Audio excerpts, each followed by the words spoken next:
இந்த செய்தியினுடைய தலைப்பு மாதிரியான திருச்சபை.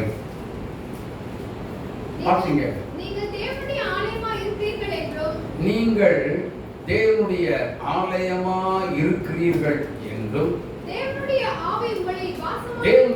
ஆவி உங்களில் வாசமா இருக்கிறார் என்றும் அறியாதிருக்கிறீர்களா?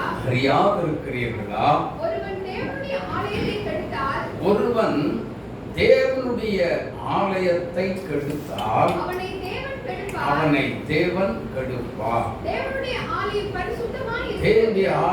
பரிசுத்தமாக இருக்கிறது. நீங்களே அந்த ஆலயம். காலையில தியானம் பண்ணோம்.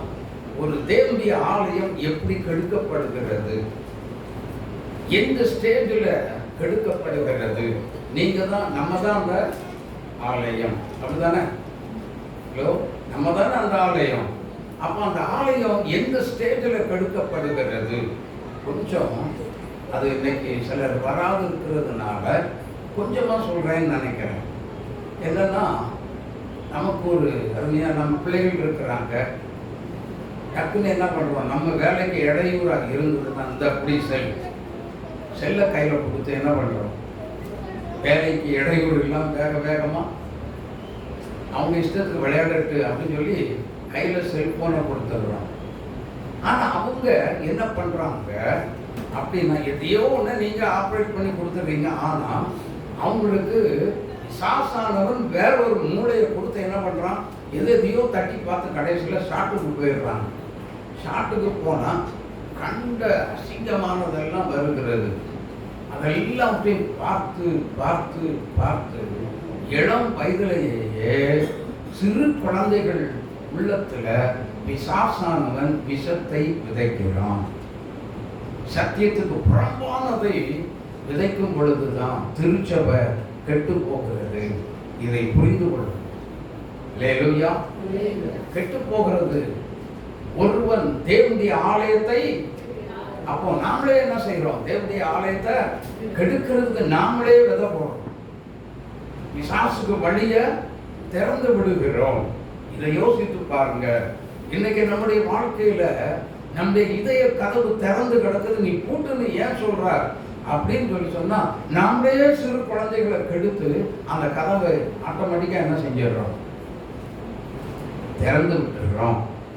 அல்லேலூயா. அந்த பிள்ளைகள் அப்புறம் கொஞ்ச நாள் நம்முடைய கண்ட்ரோல்ல இருப்பாங்க. குறிப்பிட்ட டைம் வரும் பொழுது நம்மளையே திருப்பி பேசுவோம். யோசித்து பாருங்க, நல்லா நினைச்சு பாருங்க.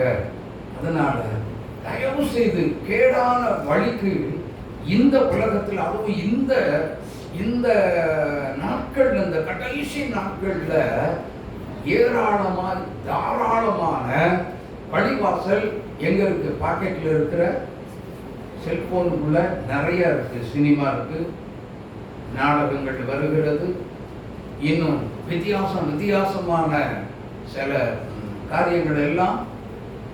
எந்த அளவுக்கு கேவலமான வழி தவறி போகக்கூடிய சில சிச்சுவேஷன்ஸ் எதெல்லாம் இருக்கிறதோ அத்தனையும் உள்ளே இருக்கிறது தான் செல்போன். ஆமென். அதனால தயவு செய்து சொல்லுகிறேன், இப்படிப்பட்ட காரியத்துக்கு நாம் செல்போன் நம்முடைய பிள்ளைகளுக்கு என்ன செய்யக்கூடாது, உபயோகப்படுத்த விடவே கூடாது. ஆமென். கொடுக்காதீங்க. அதுல என்ன வந்தாலும் அழுது புரண்டாலும் பரவாயில்ல, உங்க கூட 4 நாள் பேசாம இருந்தாலும் பரவாயில்ல, விடிய அழுது கிடந்தாலும் பரவாயில்ல, விட்டுருங்க. அந்த குழந்தைகள் என்ன செய்யணும், கர்த்தருக்கு ஏற்ற சிக்ஷையில என்ன செய்யப்பட வேண்டும், வளர்க்கப்பட வேண்டும். அல்லேலூயா. அப்பனா சின்னதுல இருந்து அந்த தேவனுடைய ஆலயம் அசுத்தமாக்கப்படுகிறது, கெடுக்கப்படுகிறது. அதை மறந்து விடக்கூடாது. ஆமென். அப்போ பிள்ளைகளும் என்ன செய்யணும், எப்பா நல்லா கவனிங்க. அம்மா செல்போன் கொடுத்தா செல்போனே என்ன செய்யக்கூடாது, தொடக்கூடாது. செல்போன் வீடுகள்ல என்ன செய்யக்கூடாது, ஒட்டவே கூடாது. வாங்காதீங்க. உங்க அம்மா அப்பாட்ட தந்தாங்கெல்லாம் வேண்டாம்னு சொல்லுங்க. அல்லேலூயா. அல்லேலூயா.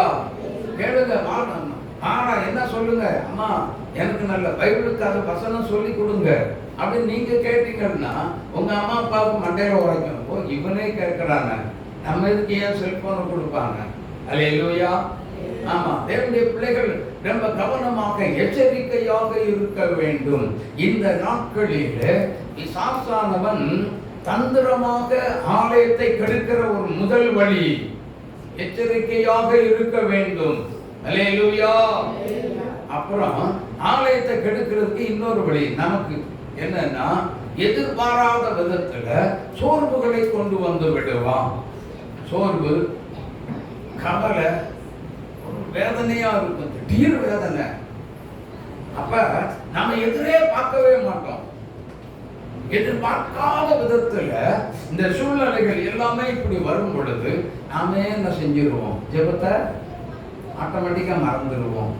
இது மனித எல்லா நபர்களுக்கும் இயற்கையாகவே சாசு கொண்டு வந்து ஜெபத்தை விட்டு வெளியில் குறித்து வெளியில கொண்டு வரக்கூடிய ஒன்னே ஒண்ணுதான் சாத்தானின் ஆயுதம். ஆமென். இந்த ஆயுதத்துக்கு நம்ம என்ன செய்யக்கூடாது? ஒத்து போக கூடவே கூடாது. அல்லேலூயா. அப்போ பக்கத்துல பார்த்து சொல்லுங்க, இந்த மாதிரி பிசாசனுடைய ஐடியா கெடுக்கு நம்ம ஒத்தே போகக்கூடாதுன்னு சொல்லி சொல்லுங்க. பக்கத்துல பார்த்து சொல்லுங்க. எந்த சூழ்நிலை மாறினாலும் இங்க பாருங்க, நான் இயேசுவோடு இருப்பேன் அப்படிங்கிற ஒரு எண்ணம் நமக்குள்ள வேணும். ஆமென். இயேசு என்னோடு கூட இருக்க வேண்டும், நான் இயேசுவோடு இருக்க வேண்டும். இந்த சூழ்நிலை மாறி நாமளே நம்முடைய ஜெப வாழ்க்கையை விட்டு கொஞ்சம் கொஞ்சமா என்ன பண்றோம்? வெளியில வந்துடுறோம். நம்மளால என்ன செய்ய முடியல, ஜெபிக்க முடியல அப்படின்னு சொல்றோம். அல்லேலூயா, அல்லேலூயா. ஆமா, பிள்ளைகளுக்கு இப்பவே செல்போனை கொடுத்து கெடுத்து குடிச்சவர் ஆக்கிட்டு வந்து வைங்க. அப்புறம் வாலிபன் ஆனதுக்கு அப்புறம் ஓடி வருவாங்க. ஆஸ்திரையா, என் பிள்ளைக்காக வேண்டிய என்ன செய்யுங்க, ஜெபம் பண்ணுங்க, ஓடி வருவீங்க. கெடுத்து குடிச்சவர் ஆக்குனது யாரு? நீங்க தான். இன்னும் பார்த்து ஜெபம் பண்ணாலும் ஒரு பெரிய மாற்றங்கள் வருமா? இல்ல, நீங்க தான் முழங்கால் படியிட்டு ஜெபிக்க வேண்டும். உங்க பிள்ளைகள் மனம் திரும்பி ரட்சிக்கப்படணும்னா யார் ஜெபிக்கணும்? நீங்க தான் ஜெபிக்கணும். பாரத்தோடு, ஆண்டவரே, நான் ஆரம்பத்திலிருந்தே நான் தவறு செய்துட்டேன், என் பாவத்தை மன்னிங்க அப்படின்னு சொல்லி நம்மை நாமே உணர்ந்து என்ன செய்யணும்? சொல்லுங்க, ஜெபிக்க வேண்டும். பிள்ளைகளுக்காக போராடணும். அப்படி ஜெபம் பண்ணீங்கன்னா கண்டிப்பா ஒருவேளை திருந்தினா திருந்துவான், திருந்தாட்டி கஷ்டம். அதனால இப்பொழுது இருந்தே என்ன செய்யுங்க, ஆனா போட்டு பிள்ளைகளை சத்தியத்தில் வளர்க்க முயற்சி பண்ணுங்க. ஜெபிக்க கற்றுக் கொடுங்க. அப்படி ஜெபிக்க கற்றுக் கொடுத்தீங்கன்னா உங்க பிள்ளை ஜெப வாழ்க்கையில வளருவான். அல்லேலூயா, அல்லேலூயா. வளர்ச்சி அடைவானா அடைய மாட்டானா? சொல்லுங்க, வளர்ச்சி உண்டு. பெண் பிள்ளைகள் இருந்தா 6 மணிக்கு மேல வீட்டோடு வெளியில அனுப்பாதீங்க. பசங்களா இருந்தா 7 மணிக்கு தான் இங்க இருக்கணும் கண்டிஷன் போடுங்க. அப்படி பிள்ளைகளை வளர்த்து என்ன செய்யுங்க, கொண்டு வாங்க.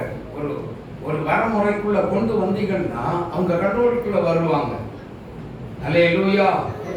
பக்தியின் பாதையில வளர்த்தா பக்தி உள்ளவனை கர்த்தர் நமக்காக தெரிந்து கொள்ளுவார். அல்லேலூயா, ஆமென். நான் சொல்லல, வசனம் சொல்லுது, பக்தி உள்ளவனை தேவன் தனக்காக தெரிந்து கொள்ளுகிறார். நீ எந்த மதமா இருந்தாலும் சரி, டோன்ட் கேர், ஏசப்பாக்கு நீ வேணும். ஆமென்.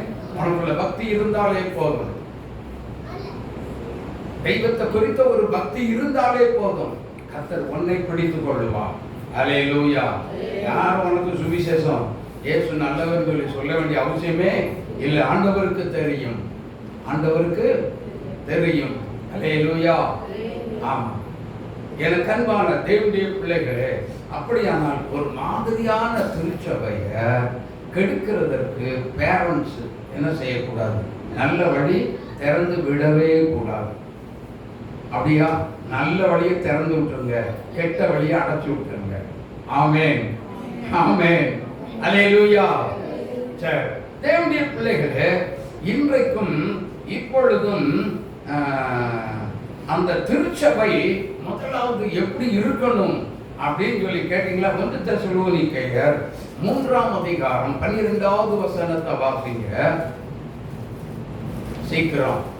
1 தெசலோனிக்கேயர் 3:12. நாங்கள் உங்களிடத்தில் வைத்திருக்கிற அன்புக்கு ஒப்பாய் நீங்களும் ஒருவரிடத்தில் ஒருவர் வைக்கும் அன்பில் மற்ற எல்லா மனுஷரிடத்தில் வைக்கும் அன்பிலும் கர்த்தர் உங்களை முதல்ல பெருக பண்ணணும். இரண்டாவது கவனிங்க, பெருக பண்ணணும். அன்பு பெருகணும் நமக்குள்ள. ஆமென். இரண்டாவது அதிலே நிலைத்திருக்கும்படி செய்ய வேண்டும். ஆமென். நிலைத்திருக்கணுங்க. அன்புல என்ன செய்யணும் சொல்லுங்க, எல்லாம் சொல்லுங்களேன். இங்க நிலைத்திருக்கணும். வசனத்திலையா? இல்ல, தேவனுடைய அன்பு. தேவனுடைய அன்பு எப்படிப்பட்டது அப்படின்னு கேட்டீங்கன்னா, எதையுமே எதிர்பார்க்காமல் ஒருவரை மனதார உள்ளத்தின் ஆழத்திலிருந்து நேசிக்கிறது தான் தேவனுடைய அன்பு. ஆமென். அல்லேலூயா. அந்த தேவனுடைய அன்புல நாம் முதலாவது என்ன செய்யப்பட வேண்டும்? நிலைத்திருக்கணும். அப்பதான் நம்ம ரோல் மாடலா இருக்க முடியும். அல்லேலூயா. திருச்சபை எப்படி இருக்க முடியும்? ரோல் மாடலா? ஏமா கவனிக்கிறீங்களா? ரோல் மாடலா இருக்க முடியும். அன்பில் நிலைத்து இருக்க வேண்டும், அன்பில் பெருகவும் வேண்டும். அல்லேலூயா. இந்த ரெண்டு காரியங்களையும் நாம் நிலைத்திருந்து பெருக்கம் உண்டாக்குமே. ஆனால் அன்பு, கிறிஸ்துவின் அன்பு நமக்குள்ளிருந்து யார வேண்டுமானாலும் என்ன செய்யும்? நேசிக்க வைக்கும். அன்பு பாராட்ட தூண்டும். அவர்கள் விபத்தில் சிக்கினாலும் உடனே போய் எதிர்பாராத விதமா டக்குன்னு போய் உடனே போய் உதவி செய்ய தூண்டும். அல்லேலூயா. பிரியமான தேவனுடைய பிள்ளைகளே, கொஞ்சம் யோசித்து பாருங்கள். இன்னைக்கு நம்முடைய அன்பு எப்படிப்பட்டது? குறைவுள்ள ஒரு அன்பு. ஆனால் இயேசு கிறிஸ்துவினுடைய அன்பு அது மகா பெரிய அன்பு. அல்லேலூயா, அல்லேலூயா. அதனால தான் நல்ல கவனிங்க, மிகப்பெரிய ஒரு அன்பாக இருந்ததுனால தான் ஆண்டவரே வேதத்துல சொல்லப்பட்டிருக்கிறது, அன்பில்லாதவன் தேவனை அறியான். அதனால தான் சொல்லப்பட்டிருக்கிறது. அன்பில்லாவிட்டால் திருச்சபைக்கும் திருச்சபை தலைவராகிய இயேசு கிறிஸ்துவுக்கும் சம்பந்தமே இல்லாமல் போய்விடும். ஆமென். அப்போ நாம் எப்படிப்பட்டவர்களா இருக்க வேண்டும்? சொல்லுங்க, எப்படிப்பட்டவங்களா இருக்கணும்? சொல்லுங்க. எல்லாருமே அன்பாக இருக்கணும். அப்படிதானா? அப்படிதானா? அன்பில்லாதவன் அறியான்ங்கிறத காட்டிலும் இன்னும் விளக்கமா சொல்லாமே. இயேசுநாதருக்கும் அவங்களுக்கு என்ன இல்லை? சம்மதமே, தொடர்பே இல்லை. அப்ப ஆபத்து வரும் பொழுது, ஒரு போராட்டம் வரும் பொழுது, ஒரு பிரச்சனை வரும் பொழுது என்ன நடக்கும் அப்படின்னா, நாம என்னதான் முட்டி முட்டி ஏசப்பா ஏசப்பானாலும் அந்த ஜெபம் உடனே கேட்கப்பட மாட்டாது. அல்லேலூயா. கேட்கப்படும் நினைக்கிறீங்களா? கட்டாயமா கேட்கப்பட மாட்டாது. ஏன்? ஆண்டவரே சொல்லுவார், என்னை நீ ஊறுகாய் மாதான வச்சிருக்கிற, உனக்கு தேவைப்பட்ட ஊறுகாயை எடுத்துக்குவோம், தேவைப்படலைன்னா அதை நினைச்சு கூட சொல்லுங்க, நினைச்சு கூட. அதுதான் உண்மை. அப்போ இயேசுநாதர் ஒரு கிறிஸ்தவனுடைய வாழ்க்கையில ஊறுகாய் மாதிரி வச்சிக்கவே கூடாது. இதை புரிஞ்சுக்கணும் கிறிஸ்தவங்க. அப்போ எப்படி வைக்கணும் அப்படின்னா, எனக்கு எல்லாமே ஏசப்பா. ஹலோ, எனக்கு எல்லாமே, எனக்கு எல்லாமே சொல்லுங்கள. அப்பதான் உங்க கையின் பிரயாசம் என்ன செய்யப்படும்? இல்லை, யார் முன்னாடி வச்சிருக்கிறோம்? இயேசுவின் பேர்ல அன்பு வைத்து இருக்கிறோமா? அப்படி இருக்கிறவங்க தினம் வேதத்தை வாசிப்பாங்க. தினமும் என்ன செய்வாங்க? சும்மா கடமுறைக்கு வாசிக்க மாட்டாங்க. அதை மெடிடேட் பண்ணி வாசித்து வேத வசனத்தை புரிஞ்சு, ஆண்டவரே இந்த வசனத்தின்படி என்னை நான் செய்கிற தொழிலை இன்னைக்கு என்ன செய்யுங்க, ஆசீர்வதிங்க அப்படின்னு சொல்லி கேட்டீங்கன்னா கண்டிப்பா சொல்றேன், அந்த தொழில் பெருகத்தான் செய்யும். அல்லேலூயா, அல்லேலூயா. ஏன் அப்படின்னா அது எப்படி பெருகுது அப்படின்னு சொல்லி சொன்னா, வேத வசனத்தை யார் யார் தெளிவாக புரிந்து கொண்டு அதை படித்து கர்த்தர் கிறிஸ்துவுக்குள் வளர்ச்சி அடைகிறீர்களோ அப்படிப்பட்டவங்க கிறிஸ்துவின் அன்பில் நீங்கள் பெருகுகிறீர்கள் என்பதனுடைய அர்த்தம். அல்லேலூயா, அல்லேலூயா. எப்படி அன்புல நம்ம என்ன செய்கிறோம்? பெருக்கம் உண்டாகுகிறோம் அல்லது வளர்ச்சி அடைகிறோம். அதுல என்ன செய்கிறோம்? வசனத்தில் அந்த வசனத்தை பிடிச்சு வச்சுக்கிட்டு நிலைத்திருந்தால் அப்ப அந்த அன்பில, கிறிஸ்துவின் அன்பில என்ன செய்கிறோம்? நிலைத்திருக்கிறோம். அல்லேலூயா. அதனால இந்த ரகசியம் தெரியாம தான் நம்ம என்ன செய்கிறோம்? தொழிலுக்கு போகும்போது ஏதோ ஒரு பக்கம் திரும்பி அல்லது முழங்கால் போட்டு அவ்வளவுதான். இந்த ஒரு நொடியில என்ன சொல்லி ஜெபிப்போங்கிறது யாருக்குமே என்ன சொல்ல முடியும்? இல்லைங்கள? நல்லா பாருங்க, நான் செய்யறதை கவனிச்சுக்கோங்க. இது எத்தனை நொடி வந்திருக்கும்? மீறினா ஒரு அரை நிமிஷம் இருக்குமா? 30 செகண்ட் இருக்குமா? 30 செகண்ட் இருக்குமா? இருக்காது. அப்போ இது என்ன ஜெபம்? இது என்ன ஒரு ஜெபம்? இந்த ஜெபத்தெல்லாம் தயவு செய்து செய்யறதற்கு துணிஞ்சு போகாதீங்க. ஆமென், ஆமென். இப்படிப்பட்ட ஜெபம் தேவன் இடத்தில் போய் சேர்கிறதே கடினம். அல்லேலூயா. ஆனபடியினால தயவு செய்து நீங்க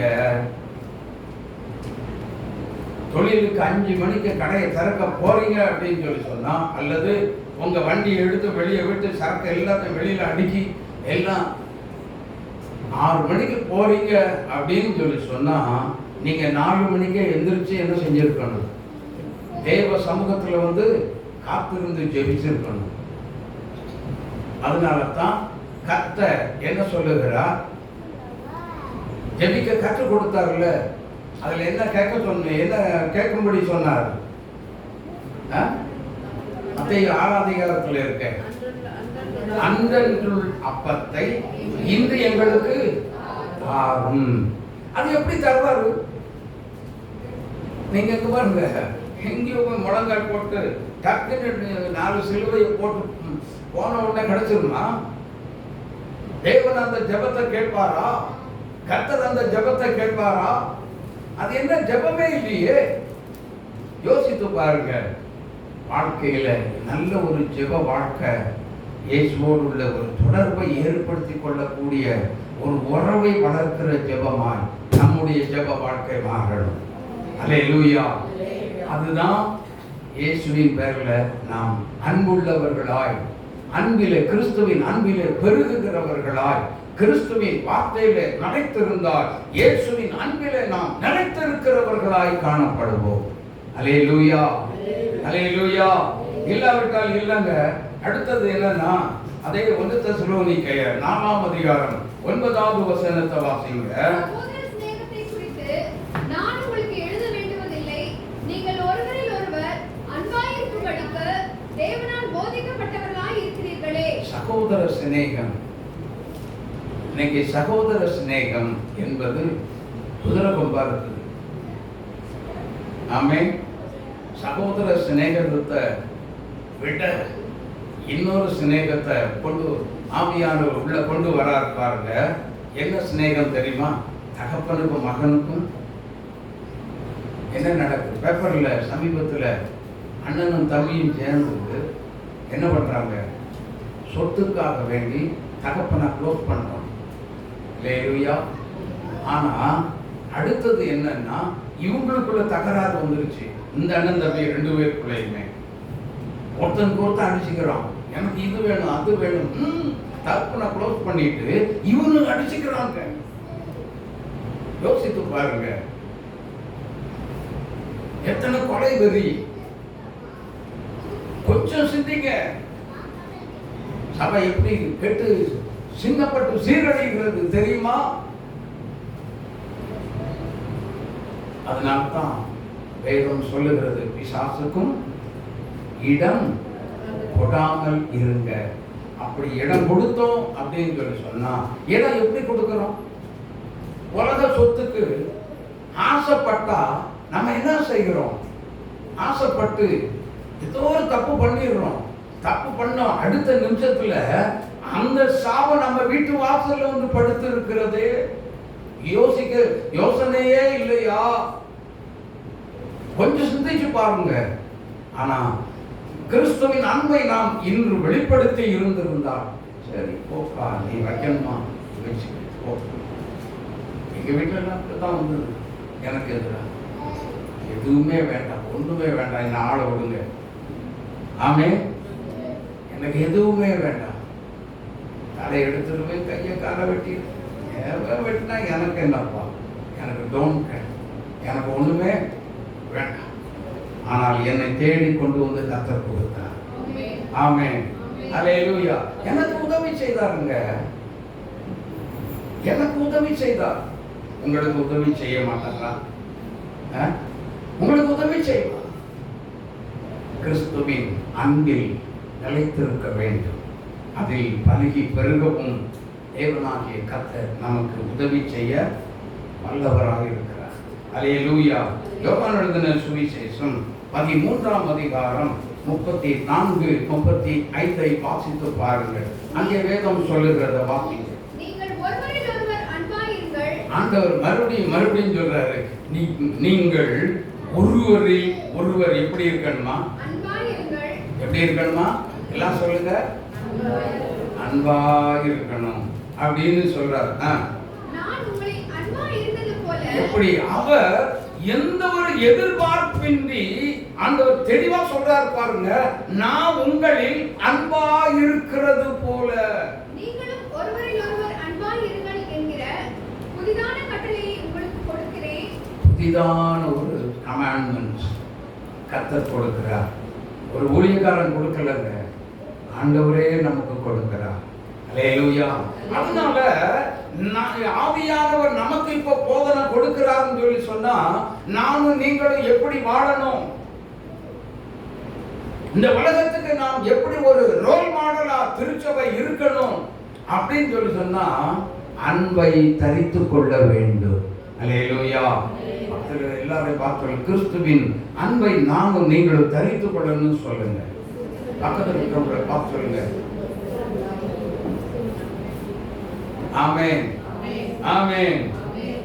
யோவான் எழுதின சுவிசேஷம் 13, 21, 23 உள்ள வசனத்தை வாசித்து பாருங்கள். இவைகளை இயேசு சொன்ன பின்பு ஆவியிலே கலங்கி உங்களில் ஒருவன் என்னை காட்டிக் கொடுப்பான் என்று மெய்யாகவே உங்களுக்கு சொல்லுகிறேன். எங்க வந்துட்டார் பாத்தீங்களா? மெய்யாகவே உங்களுக்கு சொல்லுகிறேன் என்று சாட்சியாக சொன்னார். கீழே அப்பொழுது யாரை குறித்து பேசுகிறாரோ என்று சீஷர்கள் ஐயப்பட்டு ஒருவரை ஒருவர் நோக்கி பார்த்தார்கள். அந்த சமயத்தில் அவருடைய சீஷரில் இயேசுவுக்கு அன்பானவனாய் இருந்த ஒருவன் இயேசுவின் மார்பிலே சாய்ந்து கொண்டிருந்தான். யாரை குறித்து சொல்லுகிறான் என்று சொல்லுகிறார் என்று விசாரிக்கும்படி சீமோன் பேதுரு அவனுக்கு செய்கை காட்டினான். அப்பொழுது அவன் இயேசுவின் மார்பிலே சாய்ந்து கொண்டு, ஆண்டவரே, அவன் யார் என்றான். இயேசு பிரதியுத்தரமாக, நான் இந்த துணிக்கையை தோய்த்து எவனுக்கு கொடுப்பேனோ அவன் நான் என்று சொல்லி துணிக்கையை தோய்த்து சீமோன் குமாரனாகிய யூதாஸ்காரியோத்துக்கு கொடுத்தார். அல்லேலூயா. ஆண்டவரே அதை அடையாளம் போட்டுட்டாரு. நல்லா புரிஞ்சுக்கோங்க, கிறிஸ்து இருக்கிறது யாரு கூட? எங்க பேசுங்க, என் கூட இருக்கிறது யாரு கூட? இயேசுவோடு கூட இருக்கிறோம். அப்படித்தானா? இயேசுவோடு கூட இருந்துகிட்டு இயேசுவுக்கே துரோகம் பண்றோம். இன்னைக்கு எத்தனை கிறிஸ்தவங்க துரோகம் பண்றோம்? யோசித்து பாருங்க. எத்தனை கிறிஸ்தவங்க, நல்ல ஒரு விசுவாசி, நல்ல ஒரு தேவ பிள்ளைகள் கிறிஸ்தவங்க, இன்னைக்கு நம்ம என்ன செய்கிறோம்? கர்த்தரை மறுதலிக்கிறோம். இயேசுவே தெய்வம் இல்லைங்கிறத மறுதலிக்கிற கூட்டம் நடந்து கொண்டுதான் இருக்கிறது. காலையில் அதையும் கர்த்தர் அடையாளம் சுட்டி காட்டினார். அல்லேலூயா. ஆமா, அப்படிப்பட்ட ஒரு சில சூழ்நிலைகள் மாறும் பொழுது கர்த்தர் தெய்வம் இல்ல, இயேசு தெய்வம் இல்ல, கர்த்தர் தெய்வம் இல்ல அப்படின்னு சொல்லினா யெகோவாவை மறுதலிக்கிற ஒரு கூட்டம் என்பதை மறந்து போக கூடாது. கர்த்தர் என்றால் யெகோவா என்று பொருள். ஆமென். ஆனா யெகோவா தேவனையே சாட்சியா சொல்றதுக்கு வருவான். வந்து கடைசில இயேசுநாதர் தெய்வம் இல்ல, யெகோவா தான் தெய்வம், அவர்தான் பிதாப்பாங்க. இந்த மாதிரி கூட்டத்தை நாம் என்ன செய்ய வேண்டும்? இயேசுவை மறுதலிக்கிற கூட்டம். வேதம் சொல்லுகிறது, மாம்சத்தில் வந்த கிறிஸ்துவை அறிக்கை பண்ணாத எந்த ஒரு ஆவியும், நல்ல சத்தமா சொல்லணும், எந்த ஒரு ஆவியும் தேவனால் உண்டானது அல்ல, அது வரும் என்று நீங்கள் கேள்விப்படுகிற அந்தி கிறிஸ்துனுடைய ஆவியே. ஹல்லேலூயா, ஹல்லேலூயா. அப்ப அதுக்கு நம்ம தெளிவாக இருக்க வேண்டும், எச்சரிக்கையாக இருக்க வேண்டும். கிறிஸ்துவின் அன்பை விட்டு வெளியில் வந்துவிட்டால் இவங்க தான் நம்மளை கேட்ச் பண்றதுக்கு ரெடியா உட்கார்ந்துட்டோம், பிசாசு வச்சுக்கிட்டு இருக்கோம். ஹல்லேலூயா, ஹல்லேலூயா. ஆனபடியினால நாம் கிறிஸ்துவின் அன்பில் நிலைத்திருக்கிற திருச்சபையாய் கர்த்தருக்கு முன்பதாக காணப்படணும். அல்லேலூயா, அல்லேலூயா. அன்பே பிரதானம், அன்பே பிரதானம், சகோதர கைதட்டி பாடுவோமா? பிரதானம், அன்பே பிரதானம், அன்பே பிரதானம், சகோதர அன்பே பிரதானம். பண்புரு ஞானம் பரமணம் தீக்கை இந்த விசுவாசம் இவைகளிலெல்லாம் அன்பே பிரதானம், அன்பே பிரதானம், சகோதர அன்பே பிரதானம், அன்பே பிரதானம், அன்பே பிரதானம், சகோதர அன்பே பிரதானம். என் பொருள் யாவும் நீங்களித்தாலும் அன்பில்லையானால் அதிபயனில்லை, அன்பே பிரதானம். கைதட்டி பாடுங்க. நம் சகோதர அன்பே பிரதானம், அன்பே பிரதானம், நம் சகோதர அன்பே பிரதானம், சகோதர அன்பே பிரதானம். அல்லேலூயா. ஒரே ஒரு வார்த்தை, பரிசுத்தத்திற்காக, நாம பரிசுத்தமா வாழ்வதற்காக கர்த்தர் நம்ம என்ன செய்தார் தெரியுமா? லேவியராகமம் 20:26. கர்த்தராய் இருக்கிற நான், நல்லா புரிஞ்சுக்கோங்க, கர்த்தராய் இருக்கிற தேவனாகிய கர்த்தர் அவர், நீங்களும் நான் பரிசுத்தர். நல்லா புரிஞ்சுக்கோங்க. ஆண்டவர் பல வேதத்துல பல இடங்களில் தன்னை குறித்து சொல்லுகிறார். நான் எப்படிப்பட்டவர்? நான் பரிசுத்தம் உள்ள தெய்வம். ஆமென். நான் எப்படிப்பட்டவர்? நான் பரிசுத்தம் உள்ள தேவன். என்னில் யார் உங்களை குற்றப்படுத்த கூடும் என்றெல்லாம் சவால் விட்டு கேட்டார். ஆமென், ஆமென். கடைசியில் சிலுவையில் இயேசு அறைய கொண்டு போகும் முன்பதாக, நியாயாசனத்திற்கு முன்பதாக நிற்கும் பொழுது ஏரோது சொல்லுகிறார், இவரில் நான் ஒரு குற்றத்தையும் காணேன். அவர் ஒரு பரிசுத்தவான், ஒரு நீதிமான். ஏன் இவன் என்ன பொல்லாப்பு செய்தான் என்று கேட்கிறான் ஜனங்களை பார்த்து. ஆனா ஜனங்களோ சிலுவையில் அறை, சிலுவையில் அறை, இவர் எங்களுக்கு வேண்டாம். வெறுத்து தள்ளின மனித சமுதாயம். ஆமென். யோசித்து பாருங்க, அன்பில்லாத ஒரு மனித சமுதாயம் வெறுத்து தள்ளியது.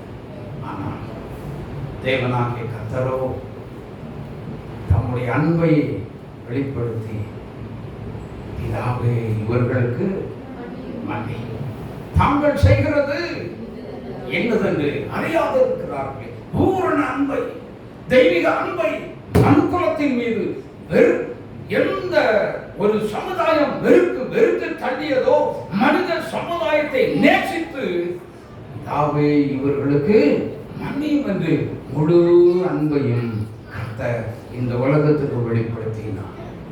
ஆமென். அந்த அன்பினால்தான் இன்றைக்கு நானும் நீங்களும் ரட்சிக்கப்பட்டிருக்கிறோம், பாவம் மன்னிப்பை பெற்றிருக்கிறோம். ஹல்லேலூயா. ஆகவே அந்த முழு அன்பிற்குள்ளே, கிறிஸ்துவாகிய இயேசு கிறிஸ்துவாகிய முழு அன்பிற்குள்ளே நானும் நீங்களும் வந்தா, இந்த உலகமே நம்மை பார்த்து என்ன செய்யும்? ரட்சிக்கப்படும். திருச்சபை கிறிஸ்துவின் அன்புக்குள்ள வந்தாதான் ஒரு ரோல் மாடலா இந்த உலகத்துக்கு காணப்பட முடியும். முன்மாதிரியான ஒரு திருச்சபையா இருக்க முடியும். இல்லாவிட்டால் இல்லவே இல்லை. ஹல்லேலூயா, ஹல்லேலூயா. எனக்கு அன்பான தேவனுடைய பிள்ளைகளே, இன்னொரு காரியத்தை நான் பார்த்து முடிச்சிடலாம்னு நினைக்கிறேன். வாசிங்க 1 தெசலோனிக்கேயர் 3ஆம் அதிகாரம் 2-3 வசனங்களை வாசிக்க கேட்கிறேன். இந்த உபத்திரவங்களினாலே ஒருவனும் அசைக்கப்படாதபடிக்கு உங்களை திடப்படுத்தவும், உங்கள் விசுவாசத்தை பற்றி உங்களுக்கு புத்தி சொல்லவும், நம்முடைய சகோதரனும் தேவ ஊழியக்காரனும் கிறிஸ்துவின் சுவிசேஷத்தில் எங்கள் உடன்படியாளுமாகிய தீமோத்தேயுவை அனுப்பினோம். இப்படிப்பட்ட உபத்திரவங்களை சகிக்க நாம் நியமிக்கப்பட்டிருக்கிறோம் என்று நீங்கள் அறிந்திருக்கிறீர்களே. மறுபடியும் வாசிங்க. இந்த உபத்திரவங்களினாலே ஒருவனும் அசைக்கப்படாதபடிக்கு. நல்லா புரிந்து கொள்ளுங்க. உபத்திரவத்துல எந்த ஒரு மனிதனும் அசைக்கப்பட விடவே கூடாது. ஆமென். வாசிங்க. அசைக்கப்படக்கூடாதபடிக்கு உங்களை திடப்படுத்தன்னா என்னது? அப்படித்தானா? எதுல? சிஎஸ்ஐ திருச்சபையில திடப்படுத்தல் வகுப்பு எல்லாம் நடக்கும். எதுல திடப்படுத்துறாங்க? சத்தியத்துல. ஆமென். பாவ மன்னிப்புல, ரட்சிப்புல திடமா இருக்கணும், பரிசுத்தத்துல திடமா இருக்கணும். அப்படிங்கிறது தான் கர்த்தருக்காக திடமா இருக்கக்கூடிய ஒரு இருதயம் நமக்குள்ள வேணும். அப்படிங்கிறது தான் சிஎஸ்ஐ திருச்சபையில திடப்படுத்தல் அப்படிங்கிற ஒரு வகுப்பு நடத்துறாங்க. ஹல்லேலூயா. அதுதாங்க உண்மை. நீங்க அவங்க கொடுக்குற அந்த கார்டை நீங்க படிச்சு பாருங்க. நான் நல்லா படிச்சு பார்த்தவன், அதனால தான் சொல்றேன். அதெல்லாம் தெளிவான ஒரு சத்தியம் இருக்கு.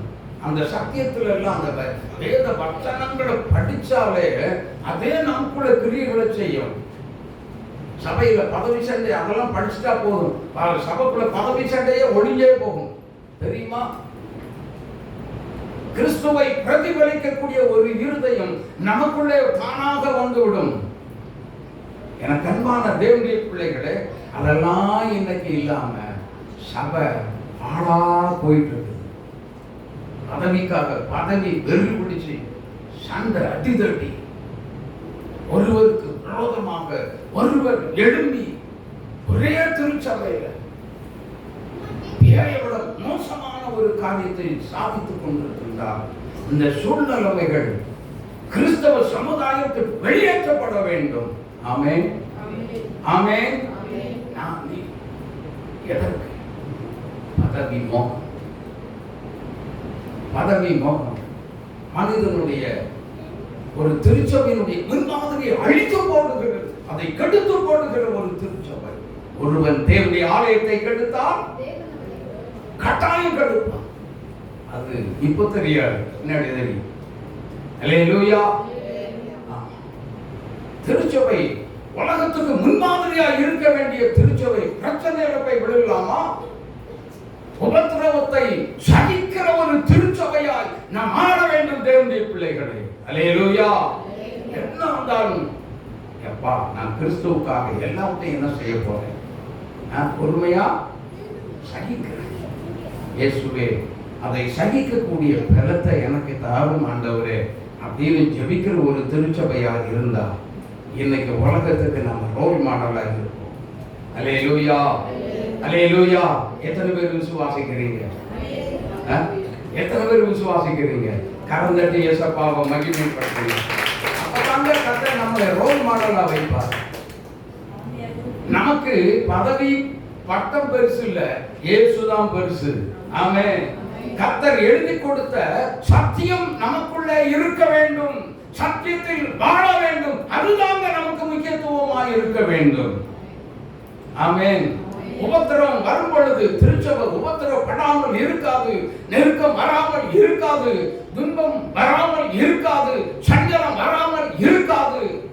மான மரியாதை இல்லாம பேசுவாங்க. ஆமென்.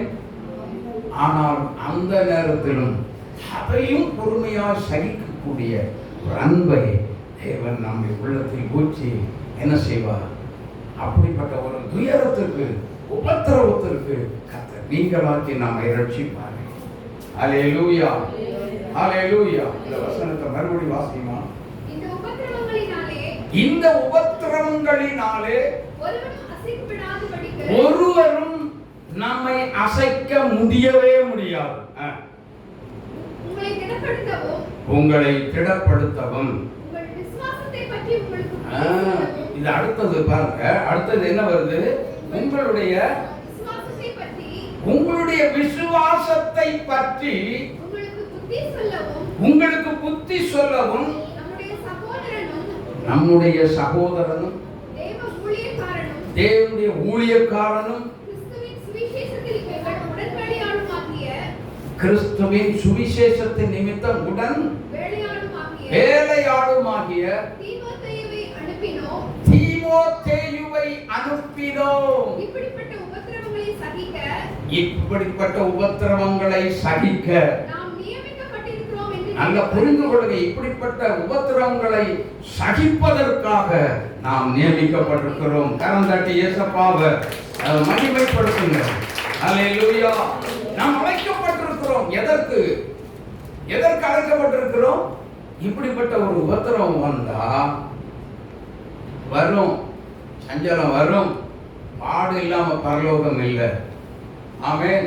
உபத்திரவம் இல்லாம தேவனோட உறவு வளர்ச்சி அடையாது. கிறிஸ்துவில பலன் அடைந்து நிற்கவும் முடியாது. உபத்திரவம் வரும் பொழுது நம்ம முறுமுறுக்காம என்ன செய்யணும்? வேதம் சொல்லுகிறது. ரோமர் 12:12 வாசித்து பாருங்கள். உபத்திரவத்தில் நம்பிக்கையில எப்படி இருக்கணுமா? சந்தோஷமா இருக்கணுமா?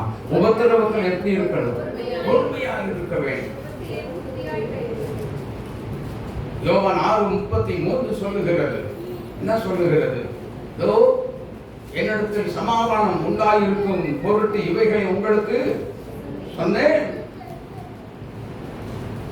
ஆனாலும் திடன் கொள்ளுங்கள், நான் உலகத்தை ஜெயித்தேன். யார் சொல்லுகிறது? இயேசு சொல்லுகிறார். ஹல்லேலூயா, ஹல்லேலூயா. அப்ப நம்ம அசைக்க முடியாத அளவுக்கு சத்தியம் நமக்குள்ள இருந்தா இந்த உலகத்துக்கு நம்ம ரோல் மாடலாக இருந்து வருகிற எதிர்த்து வரக்கூடிய அத்தனை உபத்திரவத்தையும் பொறுமையா சகித்து நாம் இந்த உலகத்தை ஜெயித்து ரோல் மாடலாக இருக்க முடியுமே. ஆமென். முடியுமா? எத்தனை பேர் இதை விசுவாசிக்கிறீங்க? அப்ப உபத்திரவத்தில் என்ன செய்யாதீங்க? முறுமுறுக்காதீங்க, முறுமுறுக்காதீங்க. கேள்வி ஆண்டவரை பார்த்து கேள்வி கேட்காதீங்க. வேதம் சொல்லுகிறது, உங்களில் ஒருவன் துன்பப்பட்டால், உபத்திரம் வந்துச்சா தாராளமா ஜெபம், சோதனை வந்துச்சா ஜெபத்துல உறுதியாக இருக்க, கர்த்தர் ஜெயிக்க வைப்பா. ஹல்லேலூயா, ஹல்லேலூயா. ஆக மொத்தத்துல என்ன செய்யாதீங்க? உபத்திரவம் வரும், துன்பம் வரும், உயரம் வரும், ஆனாலும் கர்த்தரோ நமக்கு ஆதரவாய் இருப்பார். ஆமென். கர்த்தர் நம் பட்சத்தில் இருக்கும் பொழுது மனிதன் எனக்கு என்ன செய்வான்? ஒன்றுமே செய்ய முடியவே முடியாது, நம்மை அசைக்கவும் முடியாது. கர்த்தர் என் பட்சத்தில் இருக்கும் பொழுது நான் அசைக்கப்படுவதில்லை. சங்கீதக்காரன் தெளிவாக சொல்லுகிறார். என கண்பானவர்களே, அப்படின்னா உபத்திரவத்தை பொறுமையா சகிச்சு அதுல ஜெயித்து காட்டுகிற திருச்சபையே இந்த உலகத்துக்கு ரோல் மாடலா இருக்க முடியும், முன்மாதிரியா இருக்க முடியும். இப்படிப்பட்ட வாழ்க்கைய தேவனாகிய கர்த்தர் நம்ம எல்லாருக்கும் தந்து இந்த உலகத்தில் நாங்கள் ஒரு வெற்றியாளராய் இந்த உலகத்துக்கு நம்ம எடுத்து நிறுத்த போகிறார். இந்த மாதத்தில் அதை கண்டிப்பா கர்த்தர் செய்து நம்மை உயர்த்த போகிறார். ஆவிக்குரிய வாழ்க்கை எவ்வளவுதான் புயல் அடித்தாலும் புளிய மரம் கீழே விழுமா? விழுகாது. தென்னை மரம் கூட உடைஞ்சி விழுந்துடும். ஆமே. ஆனா பனைமரம் உடைஞ்சி கீழே விழுந்த சரித்திரத்தை பார்த்துருக்கீங்களா? இல்லை. அதுவும் கீழே விழுக்காது. என்ன பயங்கர காற்று வந்தாலும் சரி, பனைமரத்தை அசைக்கவே முடியவே முடியாது, கீழே விழவே விடாது. வேதம் சொல்லுகிறது, நீதிமான் மழையை போல் செழித்தோங்குவான். ஆமென், ஆமென். அதுதாங்க ரோல் மாடல். அல்லேலூயா. அதுதாங்க முன்மாதிரியான ஒரு திருச்சபை, ஜெபிக்கிற திருச்சபை, பரிசுத்தம் உள்ள திருச்சபை, கிறிஸ்துவின் அன்பில் வாழுகிற ஒரு திருச்சபை. உபத்திரவத்தை பொறுமையாய் சகித்து அதை வெற்றியாக மாற்றி இந்த உலகத்துக்கு எடுத்துக்காட்டாக இருந்த திருச்சபை. அது நானும் நீங்களும் தான். கர்த்தர் நம்மை நியமித்து வைத்திருக்கிறார். இந்த வார்த்தையின்படி இந்த மாதம் முழுவதும் கர்த்தர் நம்மை ஆசீர்வதிப்பாராக. ஆமென், ஆமென்.